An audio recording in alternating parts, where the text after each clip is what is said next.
As apresentações aqui que foram colocadas, elas nos ajudam a consolidar aquilo que a gente já vem há décadas observando o comportamento, tirando alguns períodos, pequenos períodos, mas se a gente pega dos anos 70, principalmente do final dos anos 70, começo dos 80 para cá, as tendências que a gente observa, tanto nos Estados Unidos quanto na Europa, são mais ou menos essas no geral, tá certo? Uma tendência de precarização do trabalho, enfraquecimento sindical, aumento da desigualdade, baixo crescimento, né, um avanço das políticas neoliberais e tal.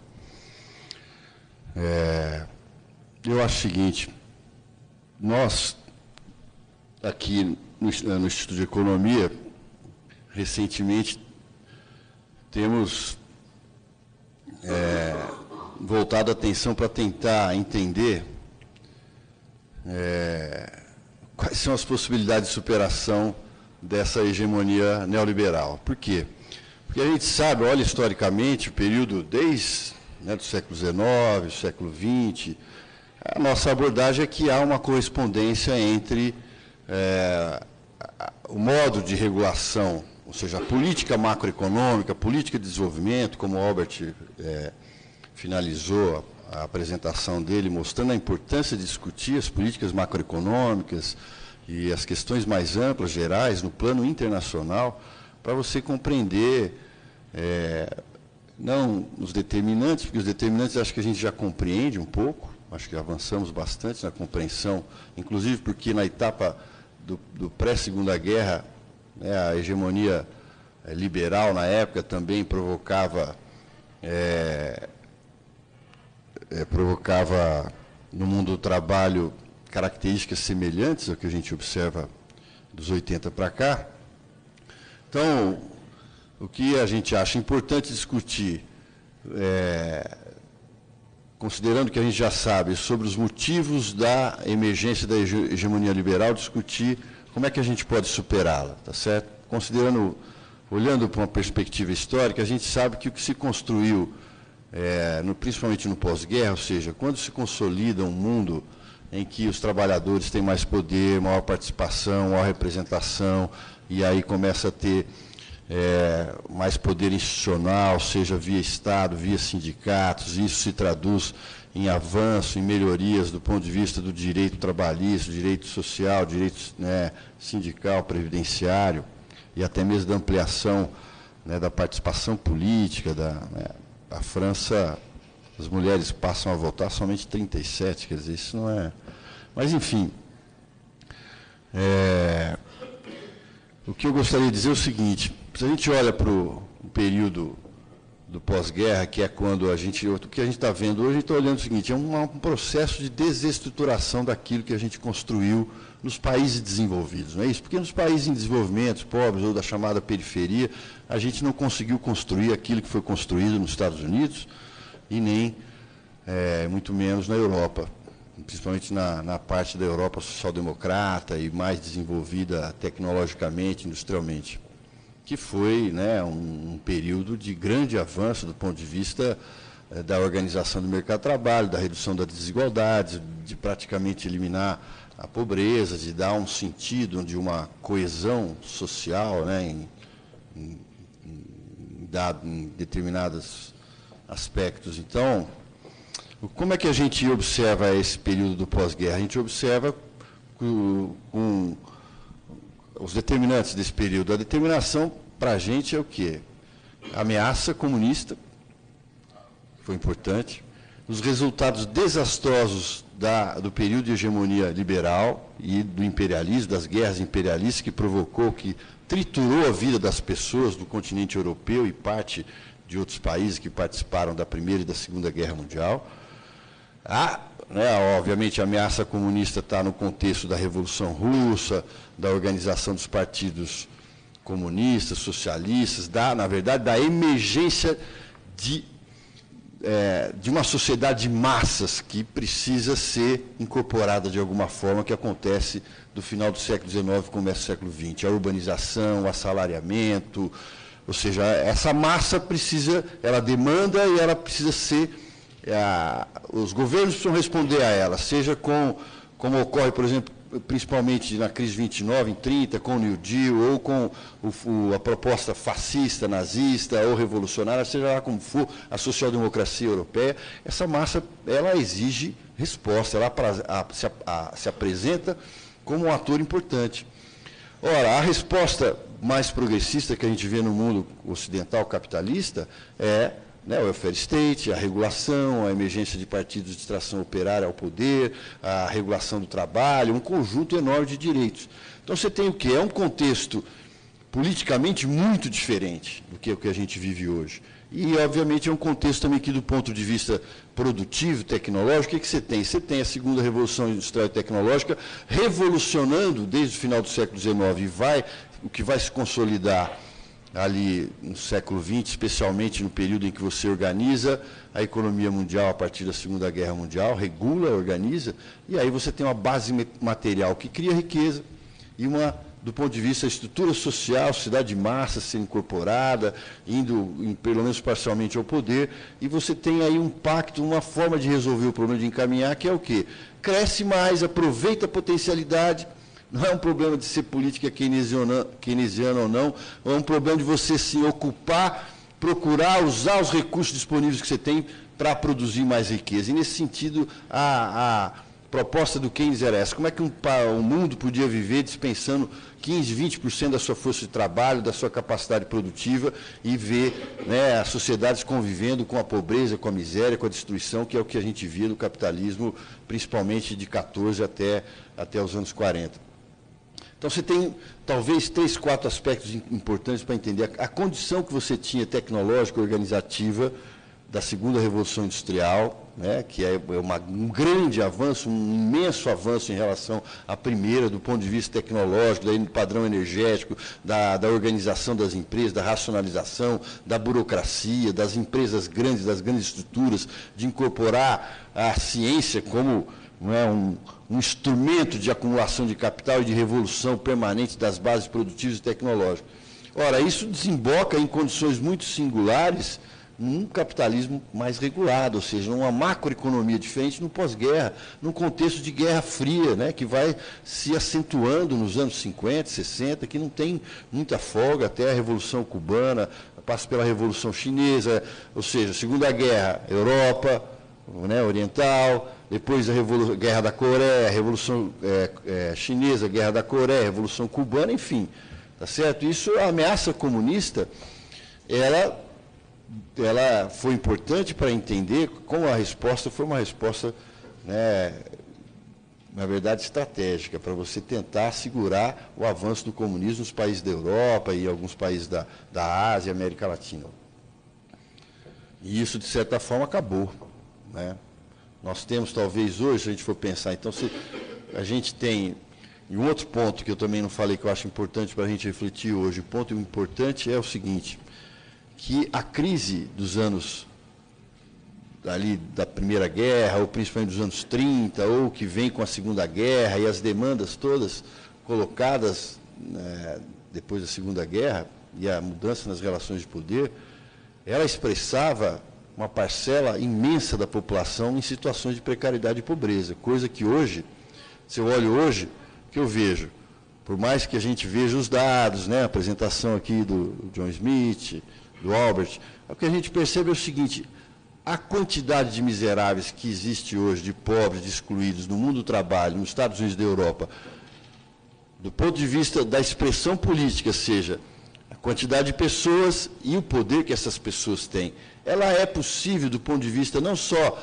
viu, John, eu acho que é importante, né, o Albert também destacou, a gente entender, será que a sociedade compreende, é uma questão de compreensão, quais são os problemas, como se transformar, mas será que é uma questão só de racionalidade e compreensão ou uma questão de interesse? Esse 70%, por exemplo, poderíamos dizer ou não, que 70% no mundo desenvolvido é uma parte integrada, a sociedade integrada no conceito do Robert Castelpro, integrada mesmo, ou talvez não todas, mas uma parte inserida, né, com inserção, e se sobrou o quê? 20%, 30% da população, que nos Estados Unidos é uma parte da população latino-americana, negra, ou seja, de pessoas, né, que talvez tenha ali, do ponto de vista histórico, para a sociedade, para a maioria da sociedade, uma importância menor. Então, o que estou querendo dizer, nós não temos mais ameaça comunista. A emergência de massas nos países desenvolvidos capitalistas, ela já, de uma forma ou outra, foi meio que encaminhada. Nós temos os resquícios do pós-guerra, que ainda que a gente tenha criado naquela época o pleno emprego, crescimento, os direitos sociais, junto com isso veio o quê? Junto com isso veio uma certa acomodação, avanço dos valores capitalistas, consumo, utilitarismo, individualismo, não é isso?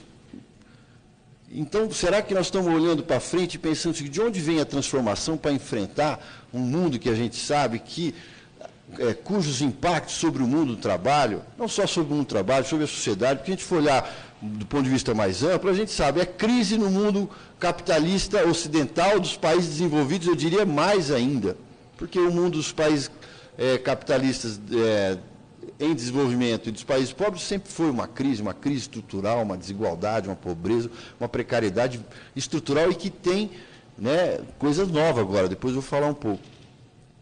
O que eu estou querendo dizer? Eu acho o seguinte, eu acho que nós vivemos num impasse nos países, na Europa e Estados Unidos, que hoje tem um poder ainda imenso, embora eu acredite menor na ordem internacional. O que eu estou querendo dizer aqui, para mim, a superação, o enfrentamento desses problemas todos colocados aqui, que a gente vem discutindo há 30 anos, e que já faz 40 anos que a gente tem o início da desestruturação da ordem anterior, desde 71, 73, 74, 40 anos, é como se a gente estivesse olhando 45, o fim da Segunda Guerra Mundial, ou 44, Bretton Woods, em relação ao começo da Primeira Guerra. E nós não fizemos nada. Aqui, nós assim eu falo, né, no mundo ocidental, nós aqui no Instituto de Economia, nós discutimos nos anos 90 e nos anos 2000, até mesmo depois da mudança política, um pouco na América Latina, ali 2005, 2006, e a nossa conclusão dos colegas, de vários colegas do CESIT, do Instituto de Economia, era o seguinte, só uma crise geral que a gente sabia que viria, principalmente pelas grandes colaborações do professor Beluso e de outros colegas, a gente sabia que viria uma grande crise financeira. Isso há muito tempo, 10 anos antes, 15 anos antes, isso no Instituto de Economia era uma coisa bastante clara, a gente não sabia quando e nem a gravidade, a natureza dela, mas obviamente pela história, né, que a gente entendeu sobre o que era o capitalismo, pelos nossos grandes autores que influenciaram a nossa formação, a gente sabia.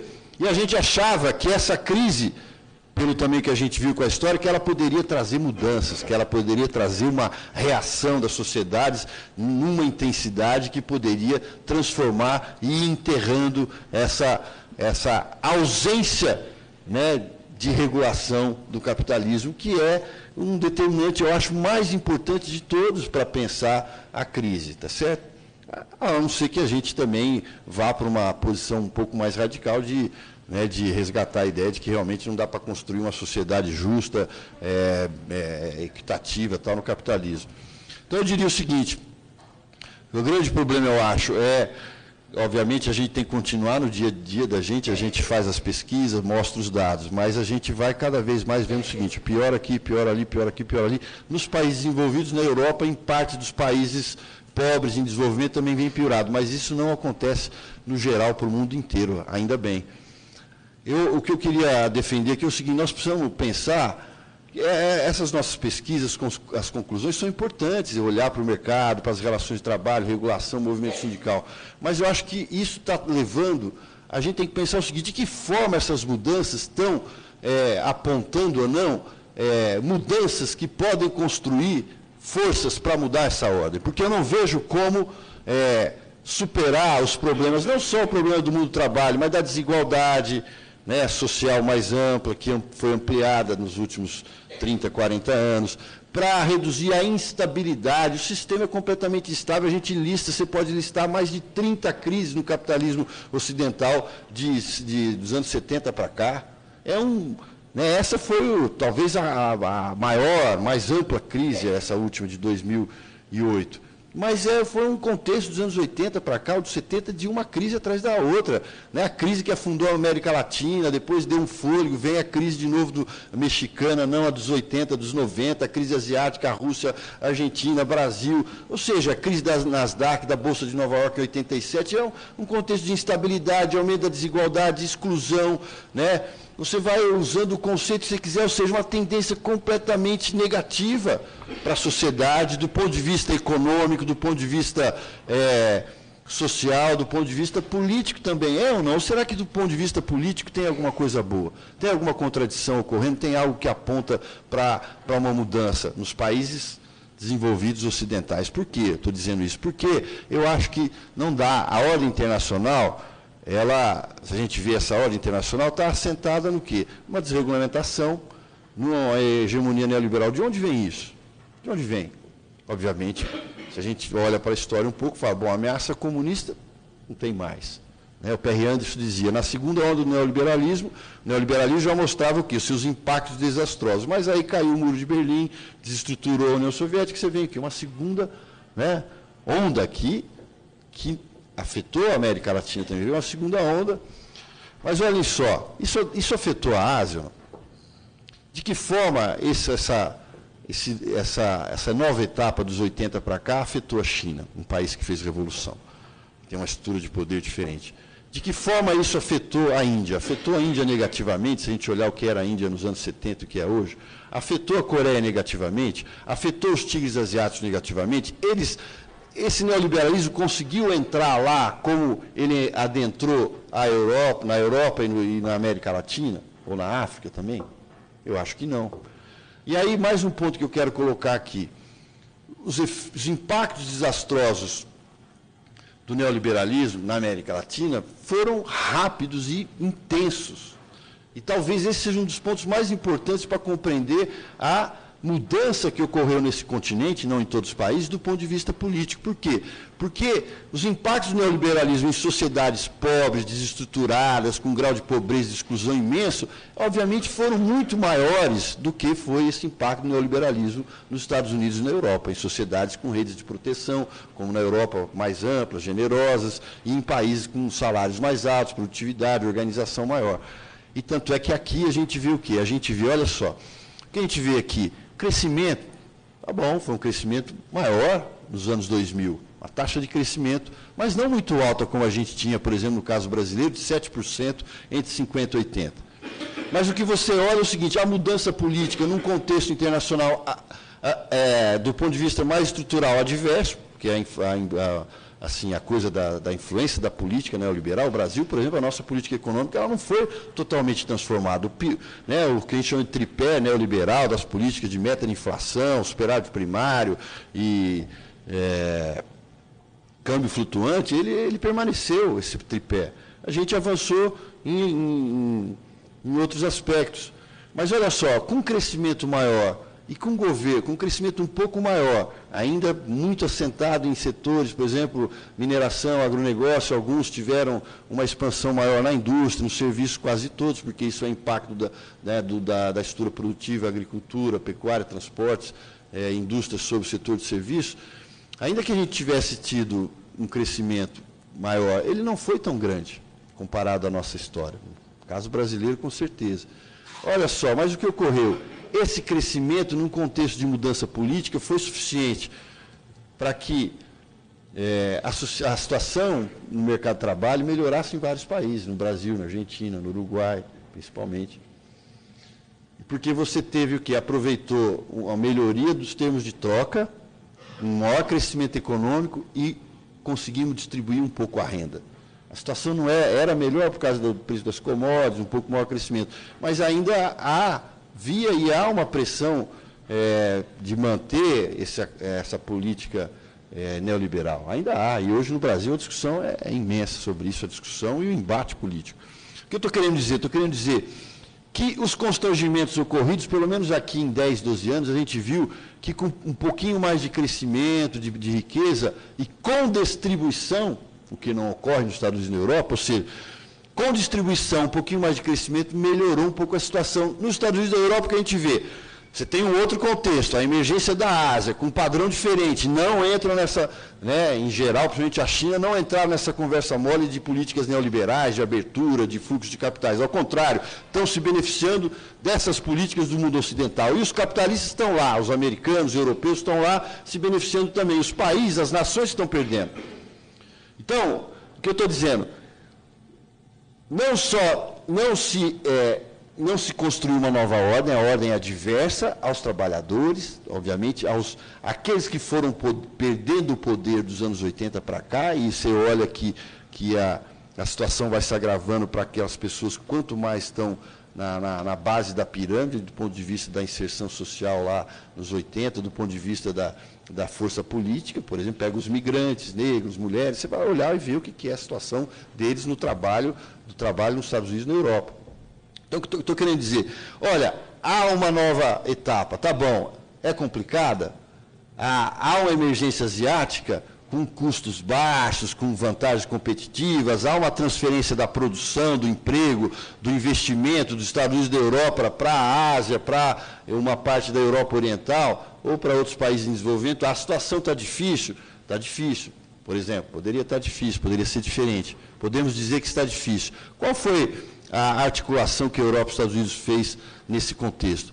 O ajuste foi feito em cima dos de baixo, a desigualdade ainda aumentou. Se você imagina que é difícil competir, porque tem um mundo que está emergindo, competitivo, e você cresce menos, monta um regime instável, que por um lado é ruim para as nações, mas para os capitalistas eu não vejo nenhum deles reclamando, eles têm liberdade total para especular, ganhar do ponto de vista financeiro, a especulação com as commodities, do crescimento em vários países, em várias regiões, quem perde é as nações. E o que você vê do ponto de vista das nações? O ajuste, mesmo em momentos de crescimento menor, de dificuldades para ampliar a riqueza, é feito sobre os de baixo, ou seja, você tem um desempenho econômico menor e ampliação da desigualdade.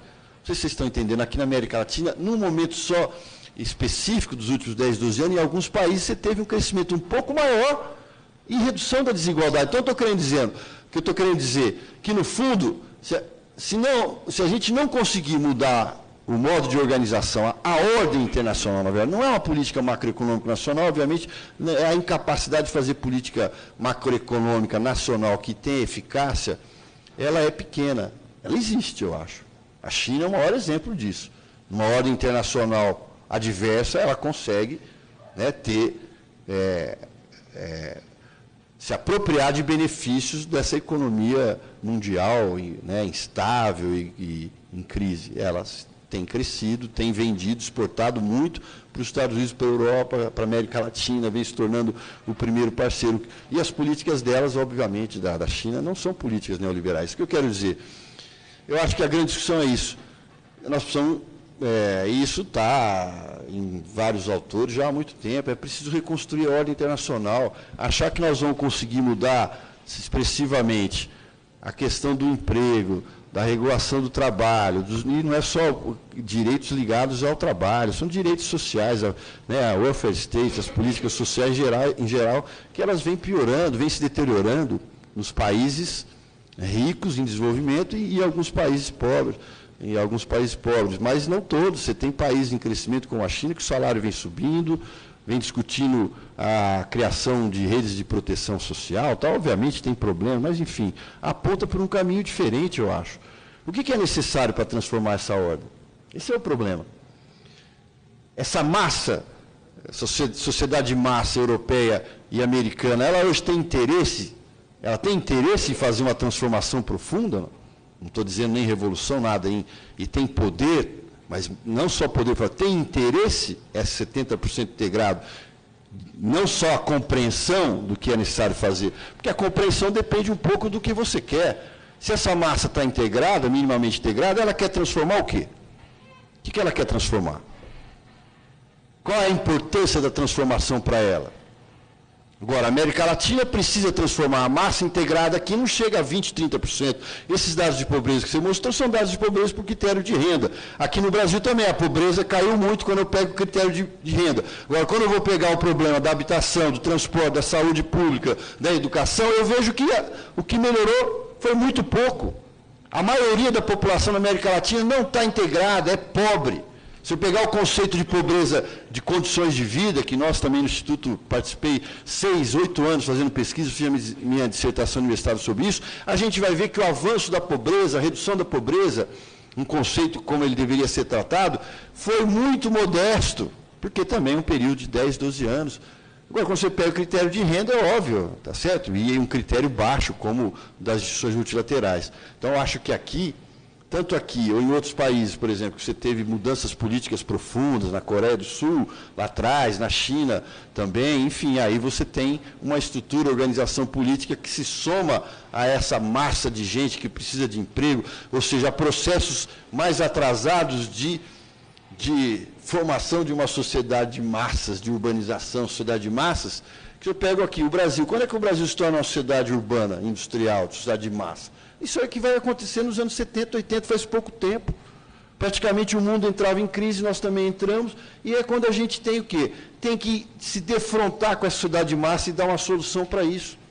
E em boa parte é a experiência também de um pouco diferente, né, um pouquinho, de vários países da América Latina. Nós temos essa preocupação. Será que essa é a mesma preocupação dos países desenvolvidos?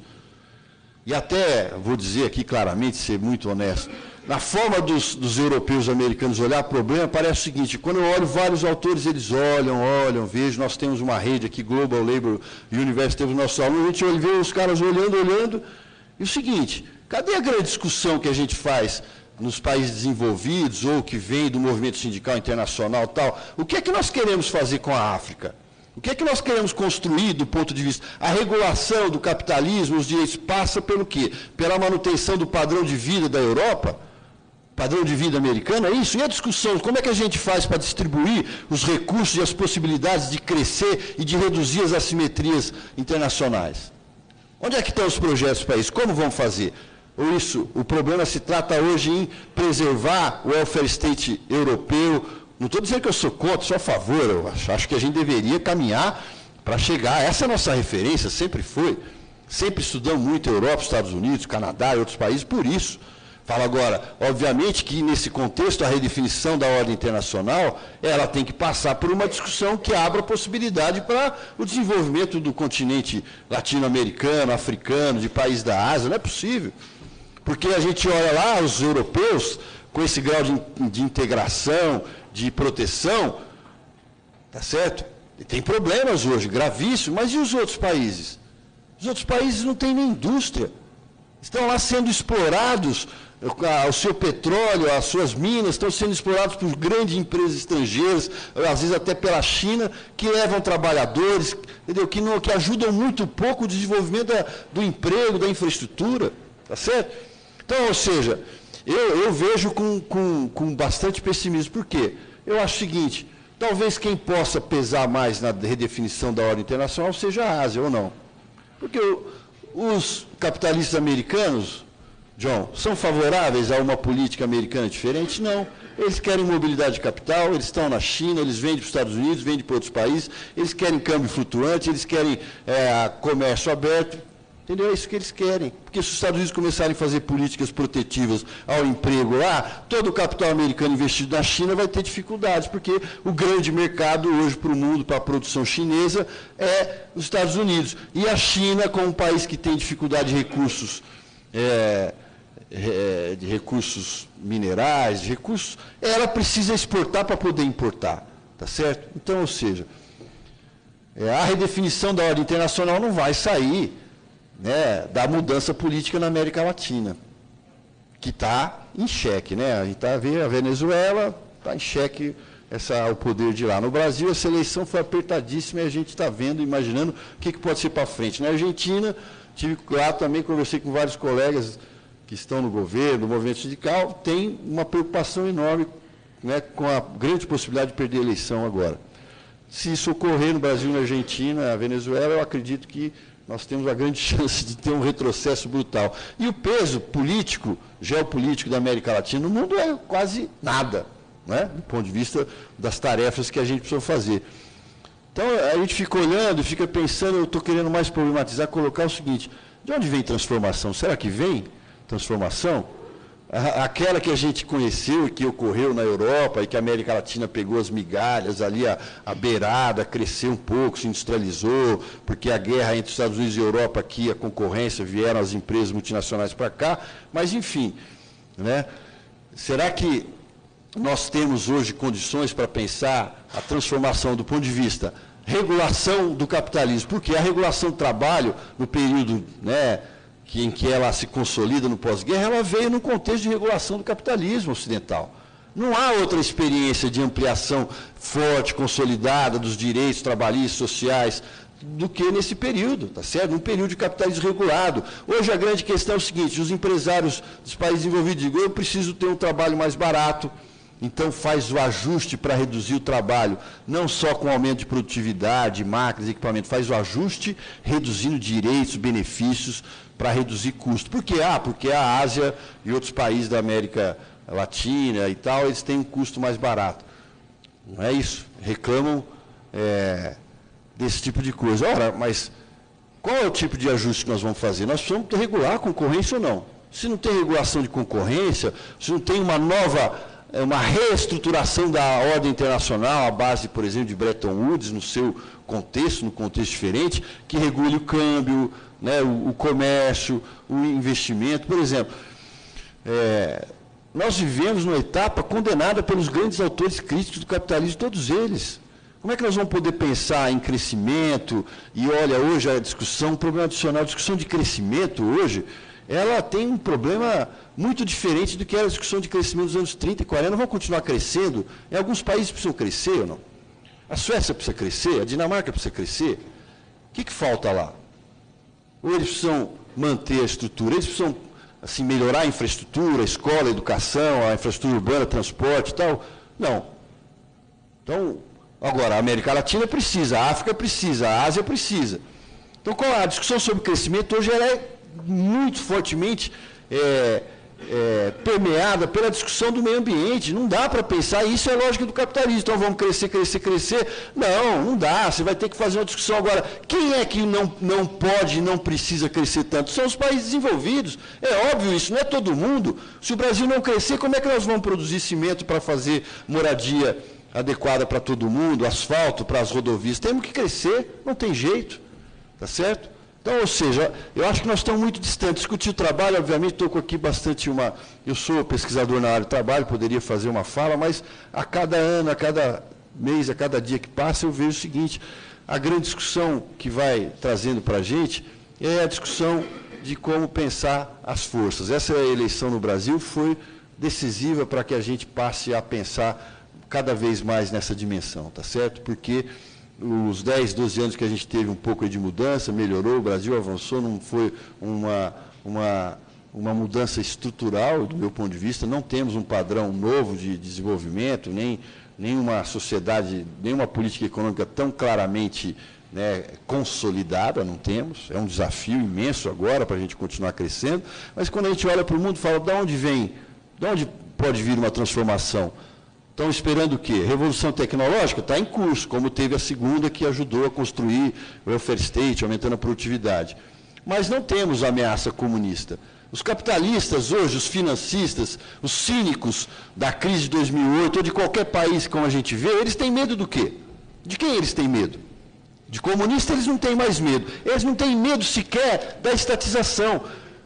Passa alguma estatização de banco nos Estados Unidos ou não? Como você vai pensar alguma mudança naquele país se o governo tem coragem de dar dinheiro para uma empresa como a GM, dar dinheiro para banco, jogar bilhões de dinheiro para banco quando os trabalhadores perdem casa, e você não tem a mínima viabilidade de fazer uma proposta nem de um plano de saúde, de subsídio para a saúde pública? Imagine estatizar um banco ou regular o sistema bancário. O Obama foi incapaz de avançar nisso. A Europa, a Alemanha, eu sei, se você não pensa nisso, nós vamos ficar pensando em organizar trabalho. Como? É o contrário, se não consegue fazer nada lá em cima, a coisa só vai piorando, vai agravando. Que é o que a gente vê em 2007, 2008, melhorou, o emprego tinha crescido na Espanha, não tinha não. Taxa de desemprego na Espanha em 2008 qual era? Baixa, né? Aí, daí um ano depois, vem a crise, acabou. É o máximo que a gente consegue. Ou seja, se a gente não consegue revolução e nem reforma, aí é selvageria total. É isso a selvageria, não tem jeito, tá certo? E talvez a minha preocupação é o seguinte, o que tanto de selvageria a gente precisa para criar forças para a mudança? Essa é a minha preocupação. Por quê? Porque aí eu vou dizer, a ameaça comunista não foi pouca coisa. Ela resultou de uma revolução na Rússia, depois de revolução em outros países. Nós temos não só a ameaça comunista, Primeira Guerra, Segunda Guerra Mundial, a crise de 29, um desastre brutal para promover, num contexto muito singular, avanços na sociedade. Tá certo? Hoje, e naquela época, você tinha que uma parcela muito grande, mesmo das pessoas dos países desenvolvidos, não integrada, na miséria, na pobreza, sem proteção social. Hoje você tem uma parte que joga contra, eu acho, joga contra, eu vejo no Brasil. Tem uma parte que joga contra os avanços. Tá certo? Então, o que nós precisamos? Ou nós devemos ser simplesmente otimistas, falar, vamos ser otimistas, como o governo britânico achava que o Hitler não ia fazer uma guerra. Vamos ser otimistas, achar o quê? Que as mudanças vêm de onde? De onde elas vêm? Da classe média americana, da classe média europeia? A gente vai à Europa, fica olhando, isso aqui tem uma crise, mas você vai de um bairro para outro, vai lá uma manifestação de operário, vi a roupa dos operários, fiquei até muito, muito mal, porque me pareceu que eu estava no Brasil. Mas eu vou no outro bairro e vejo uma classe média que tem uma capacidade de consumo e uma vida espetacular, que nem parece que um continente que está em crise. Tá certo? Se eu olho para os anos 30, não era assim. Se eu pego os anos 30, o desemprego foi muito maior. A crise foi muito maior, a proteção social era muito menor. E talvez por isso o desejo, a vontade, a capacidade de reação foi muito maior e ainda foi porque veio depois de uma guerra, de seus efeitos desastrosos da Segunda Guerra Mundial sobre a Europa, e o resultado da vitória comunista também, aí criou um desafio enorme. Então, eu só estou problematizando por isso, sabe? Porque eu sou economista, mas olha, a leitura do Marx, achar que o trabalho, ou os trabalhadores têm um poder maior na dinâmica do capitalismo, eu não acredito. Marx mostra isso claramente, como é que a dinâmica do capitalismo vai determinando as condições, né, de organização do trabalho, de salário, de um monte de coisa, até dos sindicatos, porque onde o capitalismo se desenvolve, se vem a grande empresa e tal. E o Keynes diz o seguinte: os problemas do trabalho estão fora do mercado de trabalho. Então, na política mais geral, ampla, macroeconômica, depende do crescimento, desenvolvimento e tal. E por isso que eu estou fazendo esse tipo de comentário aqui, entendeu?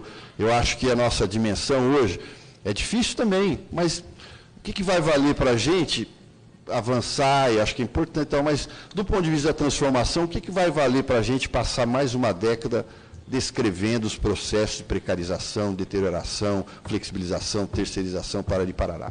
Será que nós não temos que discutir um pouco mais, né, com a experiência dos historiadores e das pessoas da ciência política, entender um pouco mais o que é que a gente precisa, quais são os problemas da estrutura social, do sindicalismo e tal, para que a gente possa efetivamente, porque eu acho que tem alguma coisa que a gente sabe já. Esse tipo de organização no mundo não vai ajudar a classe trabalhadora, tá certo?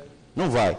Mas pior que isso, o que eu estava querendo dizer para fechar, nem numa situação econômica pior da Europa e dos Estados Unidos, o ajuste não foi feito o seguinte: a classe média, os ricos perdem um pouco mais, a classe média um pouco mais, para não penalizar demais os baixos. Não foi ao contrário. Num mundo em que cresce menos, que tem crise e tal, o ajuste, a classe média melhora, você vê a ampliação da desigualdade. O que é isso? É um problema muito grave, ou seja, é uma coisa que, né, que quando a gente vai fazer uma análise mais profunda, histórica, para mim, pelo menos, eu vi o Beluso aqui numa conferência também, né, e escreveu um texto dizendo o seguinte: você tem que ser otimista na ação, mas a análise que a gente faz hoje não dá para ser otimista.